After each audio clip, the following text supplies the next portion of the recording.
They mocked the ban on humans, until the footage stunned the room part. The grand chamber of the Galactic Council buzzed with the sounds of 30 different species. Some chirped, others rumbled, and a few communicated through color changes on their skin. At the center of the chamber stood a circular table where the most powerful beings in the galaxy sat. Above them, holographic stars twinkled, showing the territories belonging to each civilization. In the smallest chair sat Eric Powell. He was the only human in the room. Unlike the other ambassadors with their colorful scales, multiple limbs, or glowing appendages, Eric looked plain in his simple blue suit. But his eyes held a quiet determination as he listened to the aliens mock his species. "The humans have asked us yet again to end their containment," announced Council Leader Thax. The tall, thin alien's voice echoed through the chamber. His skin shimmered with blue lights that pulsed as he spoke. "We must review their petition, as required by our laws." Ambassador Zilk of the Viridian Confederation stood up. His forearms gestured wildly as he spoke. "Why waste our time? Humans are barely out of their caves. They still fight wars over invisible borders and imaginary gods." Laughter rippled through the chamber. Eric sat still, his face calm despite the insults. They nearly destroyed their own planet 6 times in the last century alone, added another alien with red scales and sharp teeth. The containment policy was the most merciful option.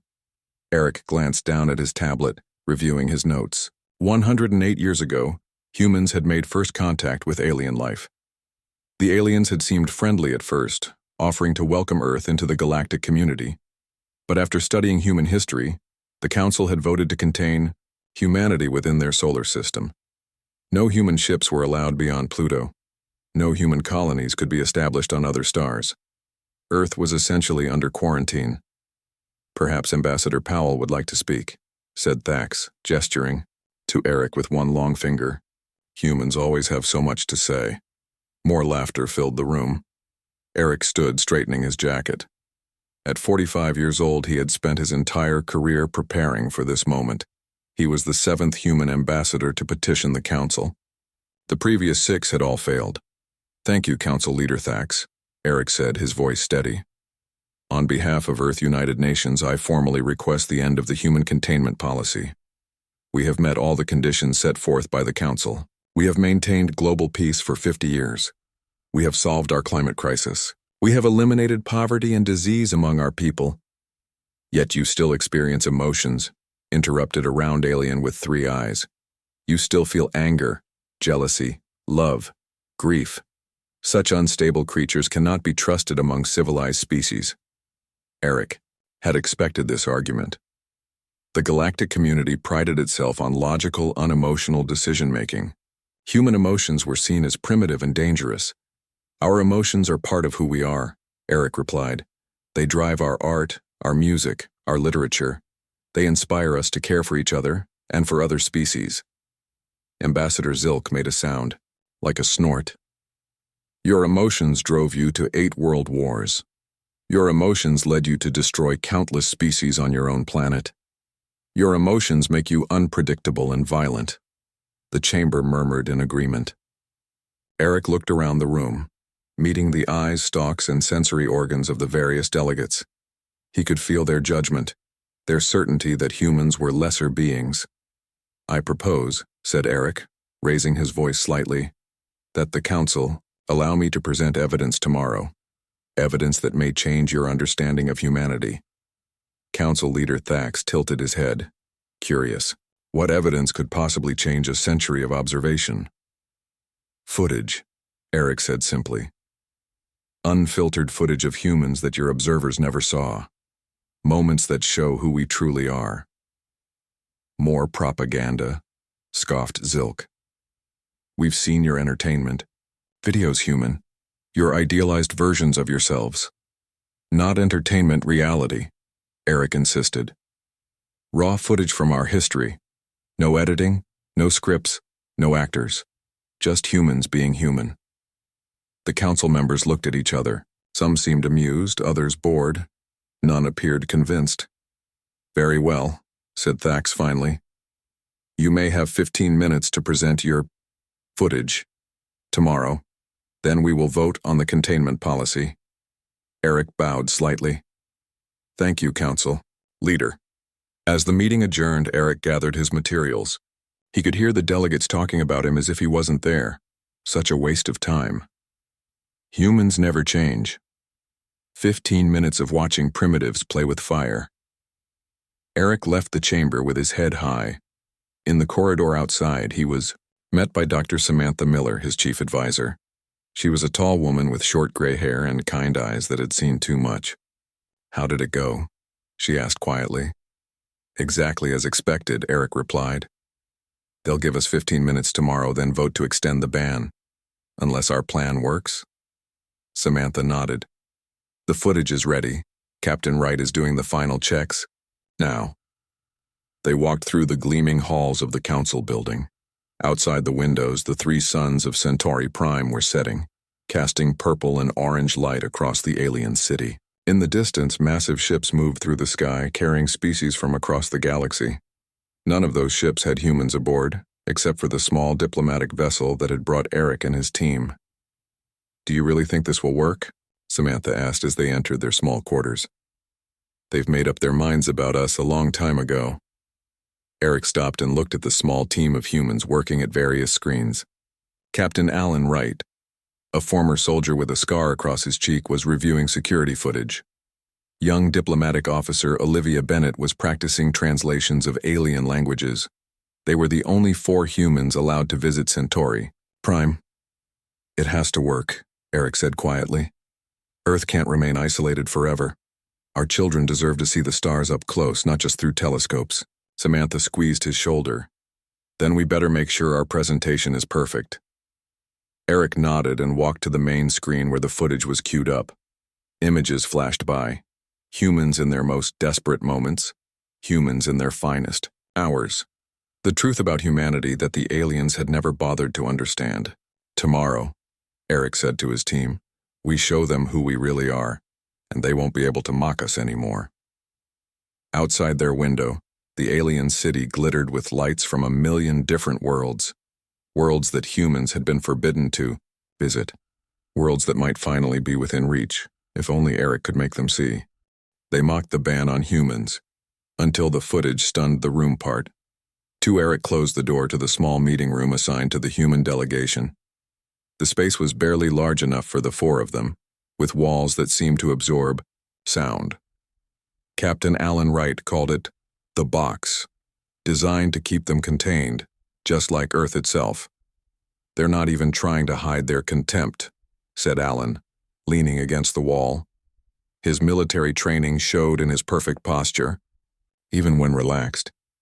Did you see how that 3-eyed blob thing laughed when you mentioned emotions? Ambassador Mork of the Gelatin Collective, Olivia Bennett corrected. At 28, she was the youngest of their group. Her expertise in alien cultures had earned her a spot on this critical mission. Their species considers emotions a form of mental illness. Eric loosened his tie and sat down heavily. They've already decided to extend the ban. Tomorrow's presentation is just a formality. Dr. Samantha Miller connected her tablet to the room's main screen. Then we'll have to change their minds with something they can't ignore. The screen lit up with a folder labeled Human Nature Archive. Inside were thousands of video files, collected over decades by Earth's intelligence agencies, historians, and everyday citizens. How much time do we have to prepare? Asked Samantha. The council reconvenes at first light, Eric replied. About 8 Earth hours. Alan crossed his arms. 8 hours to summarize all of human nature. No pressure. Olivia stood next to the screen scrolling through file names. We need to be strategic. The council believes they already know everything about us. They've had observation posts in our solar system for a century. But they've been looking at the wrong things, Eric said. They watch our news broadcasts, our wars, our politics. They study our weapons and defenses. They're looking for threats. Samantha nodded. Because that's how they see the universe, as a series of potential threats to be managed. Eric walked to the screen and opened a specific folder. That's why we need to show them what their observers missed. The moments no one was meant to see. The small acts that define us. The screen filled with video clips. A child sharing food with a homeless person. A woman jumping onto subway tracks to save a stranger. Firefighters running into burning buildings. Doctors working through exhaustion to save lives. We have thousands of examples, Eric said. The challenge is choosing the right ones for our 15 minutes. Alan looked skeptical. You think showing them humans being nice will change their minds? They'll just see it as emotional instability. Not just nice, Eric replied. Self-sacrificing. That's what they truly don't understand about us. Olivia's fingers flew across the screen, organizing clips into categories. The council species all evolved through strict logical advancement. Survival of the fittest with no room for compassion. They help others only when it benefits their species directly. Which is why they can't comprehend why humans would risk their lives for strangers or even for other species, Samantha added. To them, it makes no evolutionary sense. Eric pointed to a clip of an elderly man giving his coat to a young woman during a blizzard. We need to show them humanity's true strength. Not our technology or our intellect, but our capacity for empathy. The team worked through the night reviewing thousands of clips. They argued, compromised, and carefully built their case for humanity. Each video was analyzed for its emotional impact, its authenticity, and its power to challenge alien preconceptions. 3 hours before dawn, Olivia stepped back from the screen. I think we have our final selection. The main screen now displayed 15 minutes of footage. Moments of courage, kindness, and sacrifice from across human history and around the world. Some were famous historical events. Others were small, personal moments captured by security cameras or bystanders. Will it be enough? Asked Samantha, rubbing her tired eyes. Eric studied the final sequence. It has to be. We won't get another chance for decades. Alan had been quiet for the past hour, watching the footage with an unreadable expression. Now he spoke. There's something missing. The others turned to him, surprised. We need to show them the first contact war, Alan said firmly. Eric shook his head. The council already knows about that. They see it as proof of our violent nature. They know we fought back when the Draconian ships attacked our Mars colony, Alan said. But do they know what happened after we won? Olivia's eyes widened. The refugee camps. Alan nodded. When we discovered the Draconian soldiers were being controlled by a rogue AI, we didn't execute them. We treated their wounded. We set up refugee camps. We helped them return home. The council probably dismissed those reports as propaganda, Samantha said. But we have the actual footage, Alan replied. Unfiltered, raw, humans caring for the very aliens who had tried to kill them. Eric considered this. It's risky. Reminding them of a war reminds them that even in our darkest hour we chose compassion, Alan finished. That's what makes us human. The room fell silent as they considered his words. Finally, Eric nodded. Add it to the end. It will be our final argument. As Samantha integrated the new footage, Olivia approached Eric. Ambassador, there's something else we should consider. What is it? The council might question the authenticity of our footage. They might claim it's staged or manipulated. Eric had anticipated this. That's why we're bringing the complete data package. Timestamps, location data, original sources. Everything to prove these are real moments captured without interference. Olivia looked relieved but still concerned. And if they still don't believe us? Eric looked out the small window at the alien city. The first light of dawn was appearing on the horizon, painting the strange buildings in soft purple.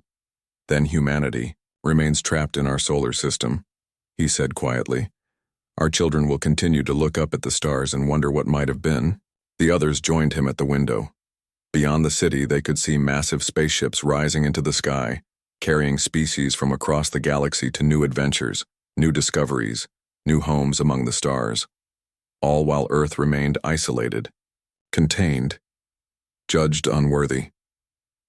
It's time, Eric said, turning away from the window. Let's go show them who we really are. As they gathered their materials and prepared to face the council once more, Eric felt the weight of 7 billion humans on his shoulders. All their hopes and dreams rested on 15 minutes of footage. 15 minutes to change the fate of humanity.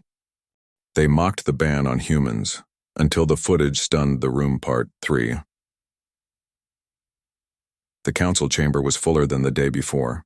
Word had spread about the human presentation. Many aliens who normally skipped such meetings had come to watch what they thought would be entertainment. Humans making fools of themselves once again.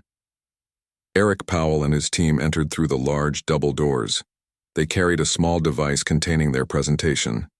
The aliens watched them with various expressions. Some curious, others openly mocking, most simply bored. "The chamber recognizes the human delegation," announced Council Leader Thax. His blue lights pulsed slowly today, suggesting he was already tired of this procedure. "You have been granted 15 minutes to present your case before we vote on extending the containment policy." Eric stepped forward, placing their device on the central podium. "Thank you, Council Leader. We appreciate this opportunity." From the side of the chamber came a loud, rumbling laugh. Ambassador Krell of the Draconian Empire stood up. He was massive, with scales the color of dried blood and eyes that seemed to glow in the dim light. "Before the humans waste our time with their primitive display," Krell said, "I wish to remind the Council why the containment policy was implemented in the first place."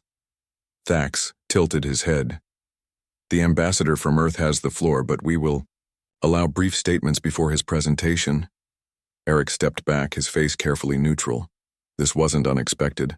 In fact, he had anticipated that the Council's strongest critics would want to speak first, to set the tone.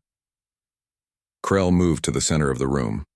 His tail scraped across the floor as he turned to face the other delegates. "Humans," he began, his voice echoing through the chamber, "are barely evolved primates with nuclear weapons. Their history is written in blood. Their rise to power came through the extinction of countless species on their own world. Their first instinct upon meeting a new life form is to determine if it is a threat or food." Many council members nodded, in agreement. Some made notes on their tablets. "Their emotional instability makes them unpredictable and dangerous," Krell continued. "They start wars over resources they could share. They kill each other over invisible lines on their planet. They fight over which imaginary deity is more powerful." The Arthian delegate stood next. She was insect-like, with compound eyes and delicate wings that shimmered in the light. "The human species nearly destroyed their own planet 6 separate times," she said, her voice clicking and whirring through the translator. "Their climate crisis, their nuclear standoffs, their biological weapons, 3 world wars, the Great Famine, the AI rebellion. Each time, they brought themselves to the edge of extinction through their own actions." Eric watched as the council members listened attentively. He glanced at his team. Samantha's face showed no emotion, though he knew she was angry.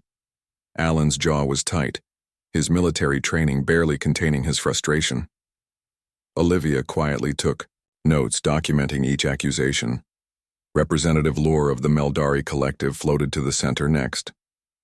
The jellyfish-like alien pulsed with soft green light as it spoke. "I have prepared a statistical analysis of human conflict frequency compared to other species," Lore said. Its tentacles manipulated a holographic display, showing charts and graphs. "As you can see, humans engage in violent conflict 317% more frequently than the galactic average. Their capacity for cooperation exists only within their tribal structures, and even those break down regularly." Eric could hear murmurs around the room. The aliens were reinforcing each other's beliefs about humanity. He had expected this, but it was still difficult to listen to years of careful diplomacy being dismissed so easily. Ambassador Zilk stood next, all 4 of his arms gesturing dramatically. "Let us not forget their greatest flaw," Zilk said. "Their emotions. They make decisions based on feelings rather than logic. They form attachments that cloud their judgment. They sacrifice efficiency for sentiment. Such creatures cannot be trusted to behave rationally in a crisis." Laughter rippled through the chamber. Eric could feel the mockery in the air, thick and heavy. This was what they had planned for. Let the council members exhaust their criticisms first, let them feel superior, and then show them how wrong they were. Finally, Council Leader Thax raised his hand for silence. "We have heard the concerns of the Council," Thax said. "Now, as promised, Ambassador Powell may present his evidence for consideration." Eric stepped forward again.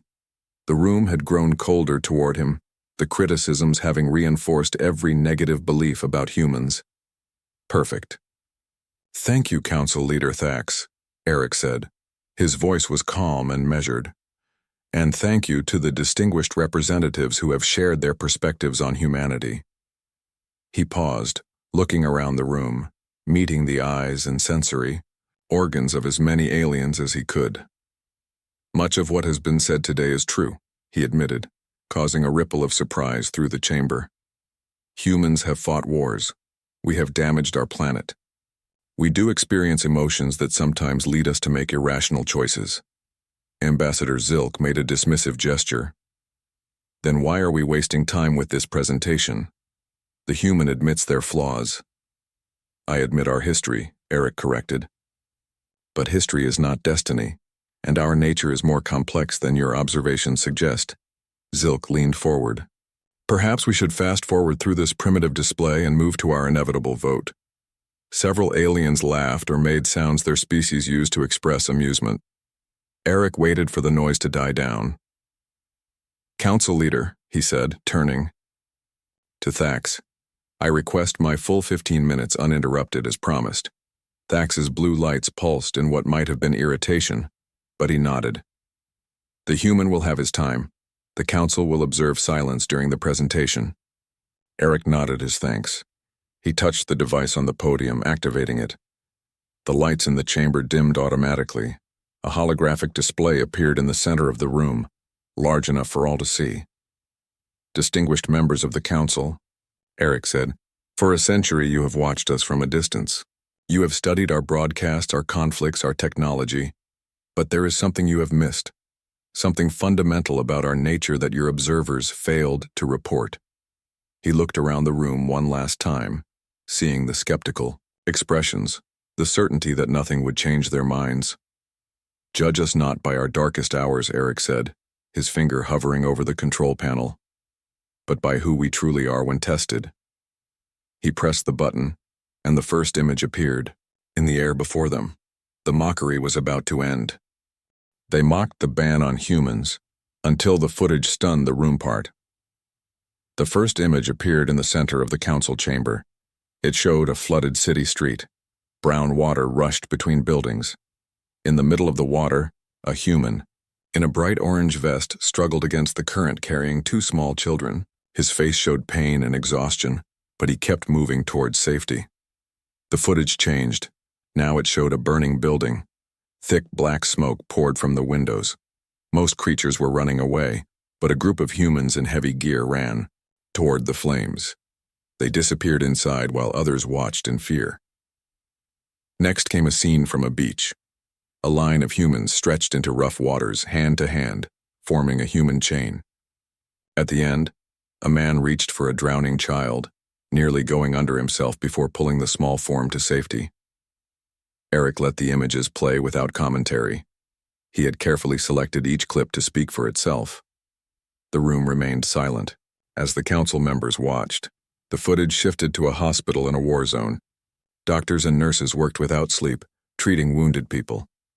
The camera zoomed in on one female doctor. Her hands were steady as she operated, though bombs could be heard in the background. The translator indicated she was working on an enemy soldier. Some council members shifted uncomfortably in their seats. This wasn't what they had expected to see. Next came scenes of humans risking their lives to save animals, rushing into forest fires to rescue trapped creatures, creating wildlife preserves, nursing endangered species back from the edge of extinction. Ambassador Zilk leaned forward, his forearms crossed tightly. "These are isolated incidents," he said, breaking the silence. "Anomalies." Eric didn't respond. The presentation continued, moving to more specific incidents. The screen now showed footage from Mars colony, dated 50 years earlier. Alarms blared as oxygen leaked from the main habitation dome. People rushed toward evacuation ships. But one woman, Dr. Linda Garcia, according to the label, moved in the opposite direction. The cameras followed her as she manually sealed doors and rerouted oxygen. When the final door needed to be closed from the inside, trapping her with the leaking oxygen system, she didn't hesitate. The footage ended with her slumped against the wall, oxygen depleted but with a message on her tablet. All colonists evacuated safely. Several council members made sounds of surprise or confusion. This didn't match their understanding of human behavior. The next clip showed the Pacific Ocean during a massive storm. Hundreds of small boats moved through dangerous waves. The label identified this as the Pacific Rescue of 2142.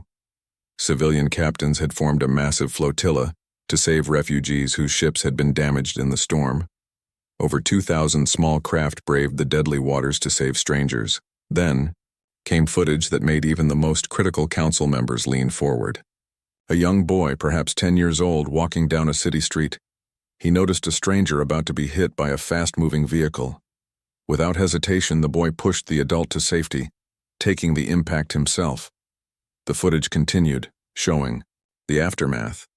A community coming together to support the boy's family, creating scholarships in his name, carrying on his legacy of kindness. Ryan Carpenter, Eric said softly, breaking his silence for the first time during the presentation. Age 9. He had never met the woman he saved.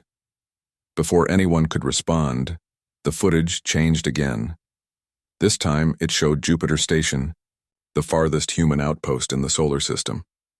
An alert flashed as radiation leaked into the station. Commander Peter Quinn sealed himself in the contaminated section, manually venting the radiation through his own chamber to save his crew. The camera showed his final moments as he worked, knowing he would not survive but continuing until the job was done. Eric could see the confusion on the aliens' faces. Their species had evolved through strict self-preservation. The concept of self-sacrifice for strangers went against everything they understood about successful species. The presentation reached its final sequence, footage from the First Contact War. The screen showed human soldiers battling the draconian forces that had attacked Mars' colony. Ambassador Krell shifted uncomfortably as the battle played out. But then the footage changed. It showed what happened after the humans discovered the attacking draconians were being controlled by a rogue AI. Instead of executing their prisoners, humans created medical facilities for wounded draconians. The cameras followed human doctors working to save alien lives, human soldiers protecting draconian refugees from the still active AI drones. The final clips showed the aftermath, humans adopting draconian orphans, learning their language, establishing cultural exchange programs, all while confined to their solar system by the very council that watched now in stunned silence. As the last image faded, a human child and a draconian child playing together under Earth's sun, the lights came back on in the chamber. Eric stood quietly at the podium, waiting. For nearly a full minute, no one spoke. The council members looked at each other, at Eric, at their data tablets. The silence stretched uncomfortably long. Finally, Council Leader Thax's voice broke the quiet. "This footage," he began, then stopped, his lights pulsing rapidly in what might have been confusion. "Is it authentic?" Dr. Samantha Miller stepped forward, joining Eric at the podium. "We have brought complete documentation," she said, transferring files to the council system. "Timestamps, location data, raw footage, witness accounts. Everything to verify what you've seen is real and unaltered." Ambassador Zilk, who had been the most vocal critic of humans, slowly stood. All four of his arms hung limply at his sides, his usual gestures absent. "The Viridian Intelligence Services," he said slowly, "have observed similar behaviors among humans. We dismissed them as anomalies, as outliers not representative of the species." One by one, council members began sharing their own stories, reports they had received but ignored, observations that didn't fit their understanding of humans, incidents that had been filed away as unexplainable. Even Ambassador Krell of the Draconian Empire stood. "My own grandfather," he said, his voice lower than before, was among those treated by human doctors after the war. He told stories of their kindness. I believed he had been brainwashed. Captain Alan Wright stepped forward. I was there, he said simply. We didn't help your people because we had to. We did it because that's who we are. Eric watched as the council members whispered among themselves. He could feel the shift in the room. The mockery was gone. In its place was something new, understanding perhaps, or at least doubt about what they had believed for so long. Humanity's true nature was finally visible to the galaxy. The vote on the containment policy would come next. They mocked the ban on humans, until the footage stunned the Room Part 5 council leader. Thax raised his long, thin hands for silence. The chamber, which had filled with excited conversation after the presentation, gradually quieted. All eyes, stalks, and sensory organs turned toward him. We must verify the authenticity of this footage, Thax said, his blue lights pulsing steadily. Our experts will examine the data package provided by the human delegation.